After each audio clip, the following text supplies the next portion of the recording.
की निकल जाती है, फिर भी साहित्य कथा का आयोजन सुनने को नहीं मिलता। बड़ा किस्मत वाले को मिलता है। क्यों?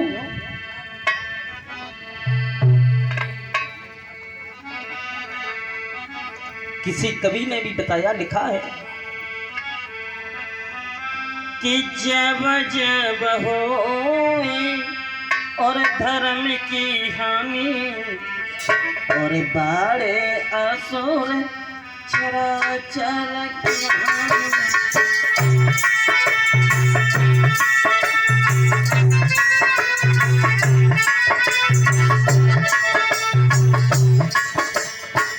जब जब पापों का अत्याचार हुआ तब तब भगवान पृथ्वी में आए। क्यों आए? किस कारण आए?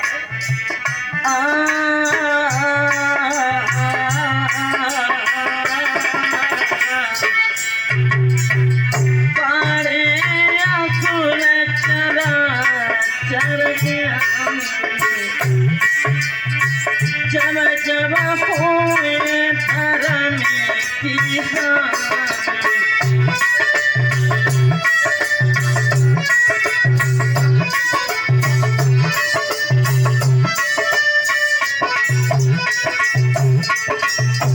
जब जब भगवान पृथ्वी पे आए तो कहने का मतलब 88,000 ऋषियों के साथ में वेद व्यास जी के पुत्र श्री सुखदेव महाराज कथा को सुना रहे हैं। हे राजन परीक्षित महाराज, जिस समय आज अभी कथा को सुन रहे थे, परीक्षित जी कथा का प्रसंग कहाँ चल रहा था? बताओ, आप बताओ। हाँ, धुंधकारी को चल रहा था, लेकिन कहाँ चल रहा था? जिस समय आज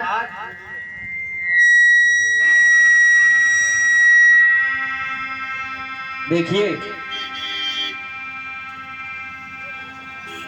आत्मदेव के घर में जब पुत्र पैदा होता है तो सब लोग बहुत खुश होते हैं, और इधर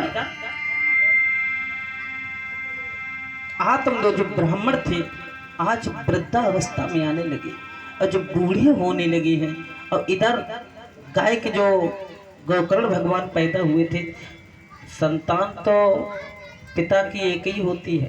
क्यों? कि पहला सुख होए निर्मल काया, दूजा सुख होए घर में माया, और तीजा सुख सुलेच्छड़ नारी, चौथा सुख होए अज्ञाकारी, पंचम सुख पंचन कई बासा, छठमा सुख नंगर कई बासा। अगर शरीर में कोई रोग नहीं है तो बहुत लंबा सुख है। अगर तुम्हारे पास पैसा है और शरीर रोगी है तो पैसा कुछ नहीं करेगा। बड़े बड़े विद्वान चले गए हैं, लेकिन पैसा यहीं पे पड़ा रह गया। उधर आज धुंधली की बहन के जो पुत्र पैदा हुआ था, तो जो गोद पुत्र में लिया था, और जब गोद लिया था तो गोद तो जानते ही हो, जैसा होता है तैसा होता है। और इधर आत्मदेव को बुढ़ापा आने लगा, और जब बुढ़ापा आने लगा है तो आज बालों ने कहा इशारे में, और बालों का ख्याल करो राजा।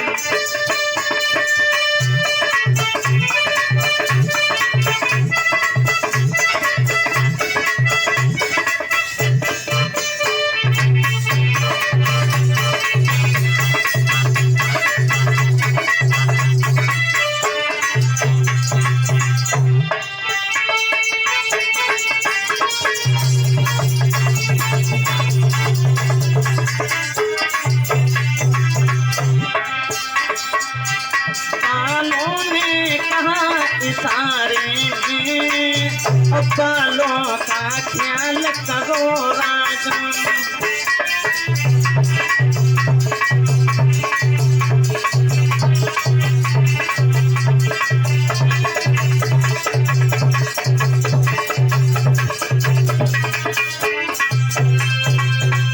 बालों ने कहा इशारे में, बालों का ख्याल करो राजा। अब तो उधर गाय के जो पौत्र थे और इधर धुंधकारी जो था धीरे धीरे गलत संगत में पड़ने लगा है कि संगत से गुण उपजे संगत से गुण जाए और पास पास की मीसुरी तवे के भाई बेकार। संगत से गुण उपजे संगत से गुण जाए और बांस फांस की मीसुरी तवे के भाई बेकार।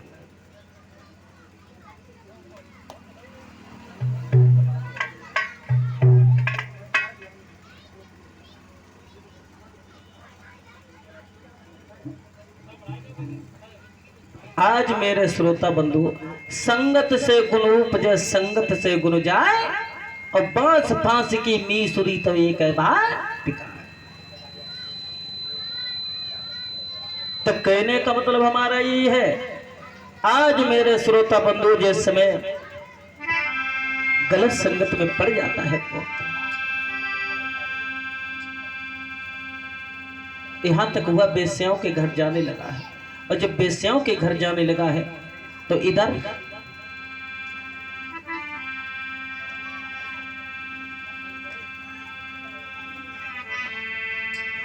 कि ये कतना का जिक्र था कुदरत की कुछ दिन कुदरत की ऐसी रची क्या लिखी सुरबैन। यानी बेस्याओं को घर लाया, बेस्याओं ने मार दिया। और उधर जो गोकर्ण थे वो तो जंगल में तपस्या करने के लिए चले जाते हैं। और उधर से देव ऋषि जब नारद जी निकलते हैं बीड़ा को बजाते हुए और कुछ गुनगुनाते हुए, सभी लोग तालियों का साथ देंगे कि श्रीमन नारायण है नारायण हरि है।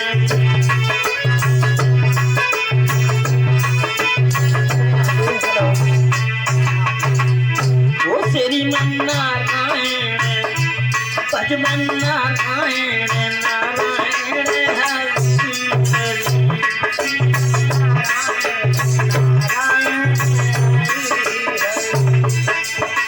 हरि हरि और हरि हरि रे श्रीमन नारायण भजमन नारायण नारायण हरि हरि। जय हो।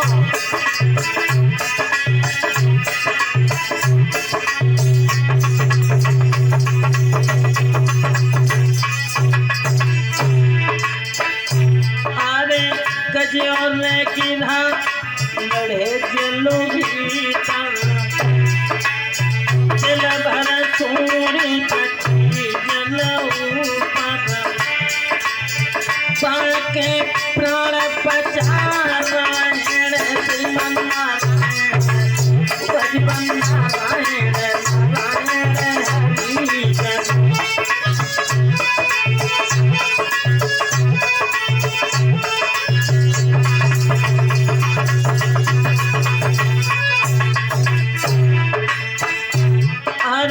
दुर्योधन का भोग निभाया रूखो सागों ने थोड़ा घर खाया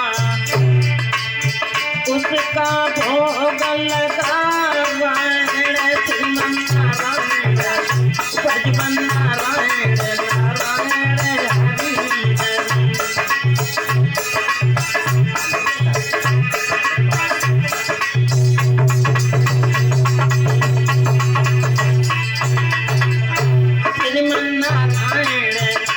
श्रीमन नारायण नारायण हरि हरि।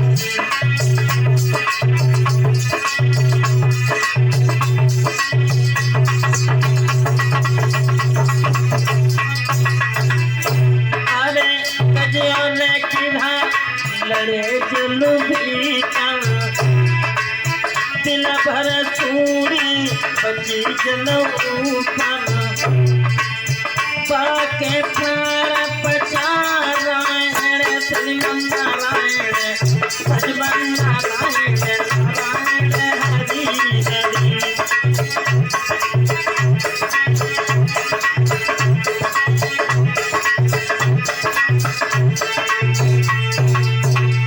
महाराज इस तरीके से वहाँ से गोकर्ण भगवान आते पुनः का कथा का शुभारंभ कराते हैं और प्रमाण यहाँ तक मिलता है कि धुंधकारी को पुनः मुक्ति मिल जाती है। बोलिए गोविंद भगवान की, बोलिए सच्चिदानंद भगवान की। और ये भी बताया है कथा में बैठते समय अपने घर का अपने पल का हो बिल्कुल भी अभिमान नहीं। कथा में बैठते समय कि एक नहीं आधी घड़ी, आध नहीं पुण्य आध। ये नहीं कि पूरे दिन कथा में बैठे रहो, जब तक कथा में बैठो तब तक ध्यान वही रखो। एक नहीं आधी घड़ी, आध नहीं पुण्याद। कुछ लोग ऐसे होते हैं ना वो कथा सुनते हैं ना सुनने देते हैं, वो स्वयं नरक में जाते हैं औरों को भी ले जाते हैं। वो खुद नरक में जाते हैं दूसरों को भी ले जाते हैं। इस तरीके से आज परीक्षित जी पुनः धुंधकारी का अवतार हो जाता है। और इधर एक बार दरबार लगा था, एक बार दरबार लगा था किसका? बासिक का। और जब बासिक का दरबार लगा था और उस दरबार में एक बार अर्जुन का जाना हुआ। और जब अर्जुन का जाना हुआ है तो बासिक ने आते हुए देखा तो अर्जुन का बहुत लंबा मान सम्मान किया। और जब बहुत लंबा मान सम्मान किया है तो कहने लगे कि कुछ खेल हो जाए। क्या खेल है? कि हमारा और तुम्हारा कुछ खेल जुआ खेल जाए। तो अर्जुन कहने लगे ठीक है, लेकिन एक शर्त होगी। क्या शर्त होगी? सुनो, अगर तुम्हारे यहाँ कोई लड़का पैदा हुआ और मेरे यहाँ अगर कोई लड़की पैदा हुई तो जीतने वाले की लड़की रानी बनेगी और हारने वाले की लड़की दासी बनेगी। अर्जुन कहने लगे ठीक है, अगर दोनों जगह लड़की लड़की पैदा हुई तो, और दोनों जगह लड़का लड़का पैदा हुए तो? अर्जुन कहने लगे हैं। तो बासिक ने कहा सुनो, जो जीतेगा उसका लड़का राजा बनेगा और हारने वाले का लड़का उसके साथ में दास बनेगा। लेकिन कपटी में त्रिशूल समचारी, कपटी इंसान की ज्यादा देर तक विजय नहीं होती है।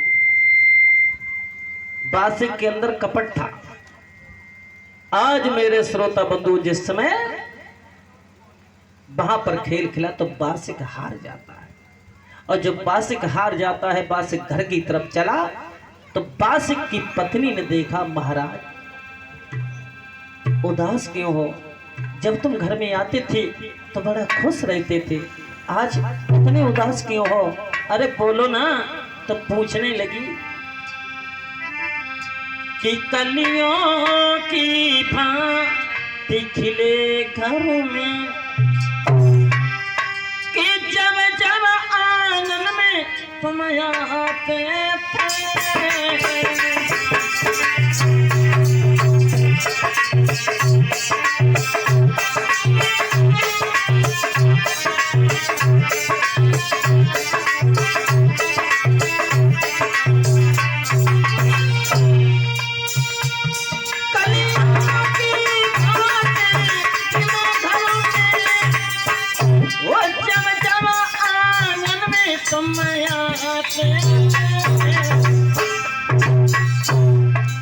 इतने उदास क्यों हो? बासिक की पत्नी ने पूछा महाराज जब जब तुम आते थे तो बड़ा खुश रहते थे, आज इतने उदास क्यों हो? तो बासिक कहने लगा रानी दरबार में अर्जुन आ गए हैं। अर्जुन आ गए? हाँ। कलियों की भांति खिले घरों में, और जब जब आंगन में तुम आते और कोई धोखा संति गया तरसे, चेहरा को ढलक गया पानी है।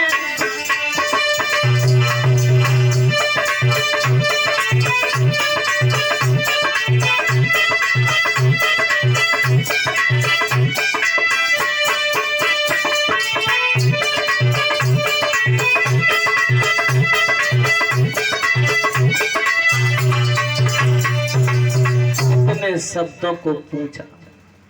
तब बासिक की पत्नी कहने लगी, परीक्षित महाराज बड़ा अच्छा हुआ अर्जुन आ गए। अच्छा तो हुआ है, लेकिन हम एक शर्त हार गए। क्या शर्त? अगर मेरे यहाँ कोई संतान पैदा हुई, लड़की पैदा हुई, तो नाग वंश की लड़की और मानव कुल में दुल्हन बन के जाएगी। तो बासिक की पत्नी कहने लगी, महाराज चिंता न करो, अगर मेरे घर में कोई लड़की पैदा हुई तो पैदा होते होते हम उसको मार देंगे। देखिए, अपने पति को धीरज बनाया। पत्नी अपने पति को धीरज बनाने के लिए कुछ भी कर सकती है। आज मेरे श्रोता बंधु झूठा आश्वासन दे दिया। थोड़े समय के बाद में पति के लिए संदेशा भेजा कि मेरे जो पेट में गर्भ पड़ रहा था वो खंडित हो गया। बासिक तो निश्चिंत हो गए। थोड़े समय के बाद में वही मुसीबत घर में आ गई है। क्या? बासिक के महल में, बासिक के घर में की सुंदर बिटिया जाई थी, सोहन बनगी जाती थी भाई।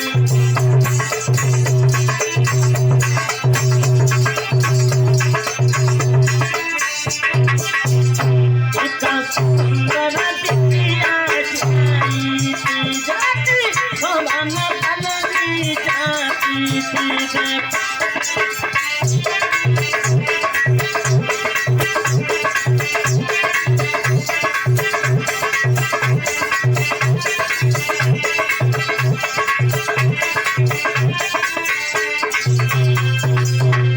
घर में एक लड़की ने जन्म लिया।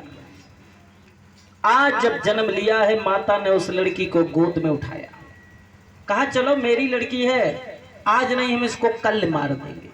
और धीरे धीरे धीरे धीरे मां की ममता बढ़ती चली गई। ऐसी कौन सी मां हो सकती है जो अपनी संतान को मार दे? कोई नहीं मार सकता। इधर उस लड़की का नाम रखा गया है नवलदे। देखने में बहुत सुंदर है। और इधर अर्जुन के घर में अभिमन्यु की पत्नी उत्तरा के गर्भ से एक पुत्र ने जन्म लिया, जिसका नाम रखा जाता है परीक्षित। बोलिए परीक्षित महाराज की। इस तरीके से नाम परीक्षित पड़ जाता है। तो एक दिन का जिक्र है।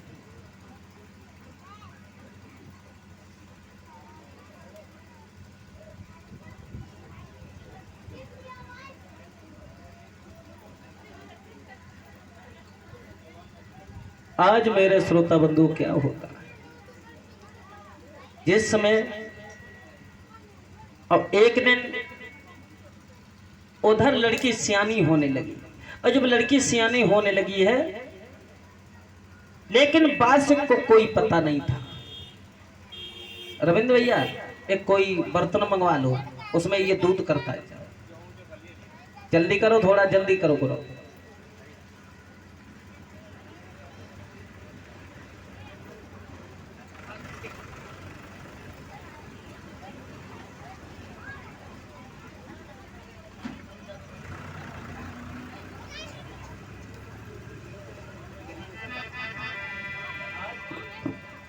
आज मेरे श्रोता बंधु तो घर की तरफ चला। और जब घर की तरफ चला है, लेकिन उधर लड़की ने सुबह सुबह उसने नहाया और बालों को सुखा रही थी। और जब सुखा रही थी, उसने देखा इतनी सुंदर ये औरत, ये लड़की कहाँ से आई मेरे घर में? ये मेरे करीब होती, अगर मेरी दुल्हन होती तो जिंदगी सुधर जाती।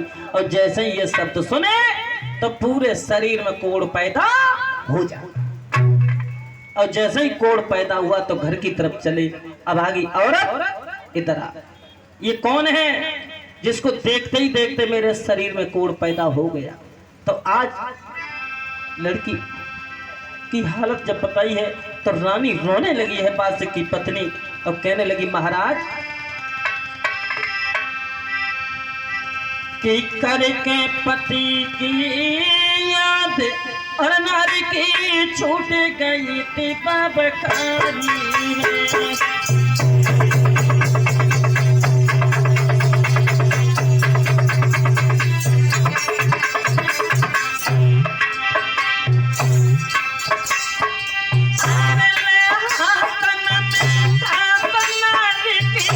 छूट गई थी बबकारी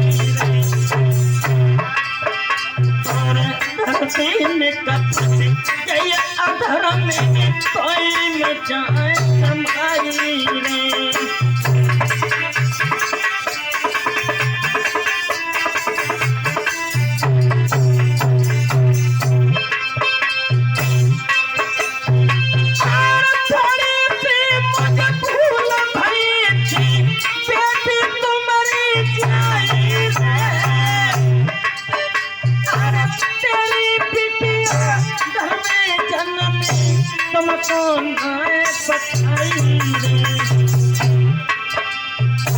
इतनी आज वो दुखिया धर्म की रीति का सुखाई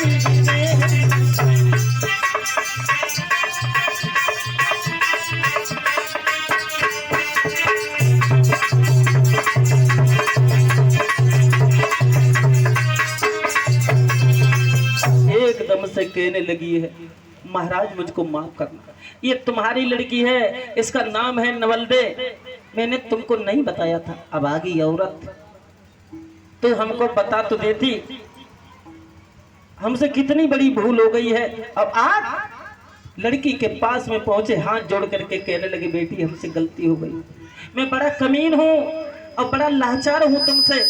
तो कहने लगी, पिताजी चिंता मत करो। और उधर क्या होता है, परिचय जी जो थे ये हवन के कुंड पर, प्रमाण थोड़ी समझने की बात है, कुंड तो दो ही हुए हैं, एक हवन का कुंड और एक अमृत का कुंड। अर्जुन का भी परिचय जी पास होता है।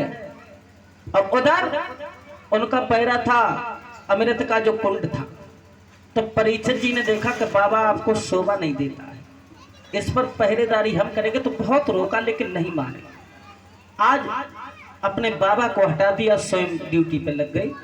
और इधर अपने पिताजी को धीर बनाते कि पिताजी जैसा तुम्हारा शरीर था वैसा हम कर देंगे। तब कहने लगे कि बेटी मत जाओ, वहां पर परिचय जी का पैरा है और वो धनवंतर के प्रिय शिष्य हैं, आपको आने नहीं देंगे। लेकिन लड़की कहने लगी, पिताजी आप चिंता मत करो, हम जा रहे हैं और शीघ्र अमृत लेके आएंगे। और जब वो लड़की चली है तब किसी कवि ने शोभा लिखी है।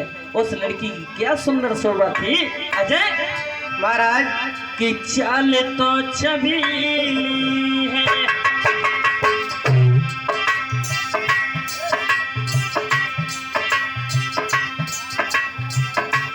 श्री राधे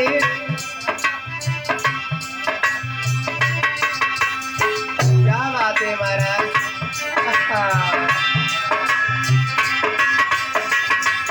अरे चाल तो छवि है, अरे बेटी राजा हाथी कटिया कटिया,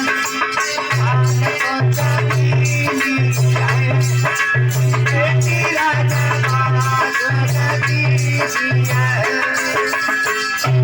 अरे चाल तो छवि है, जय हो। और बेटी राजा हाथी कटिया चोलिया, चाल तो छवि है, बेटी राजा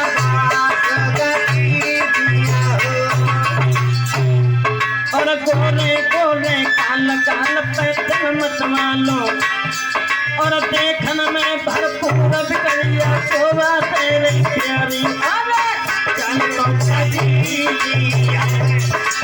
बेटी राजा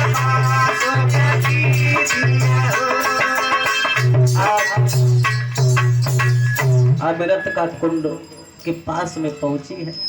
और जब अमृत के कुंड के पास में पहुंची और जब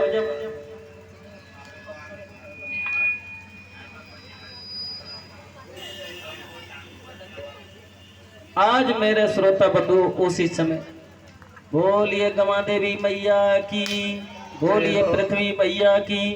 और सभी लोग भगवान का एक कीर्तन बड़ा ही प्रेम से बोलेंगे। आज तो कथा का पहला दिन मानो कल कलश यात्रा हुई थी और सभी लोग बड़ा ही प्रेम से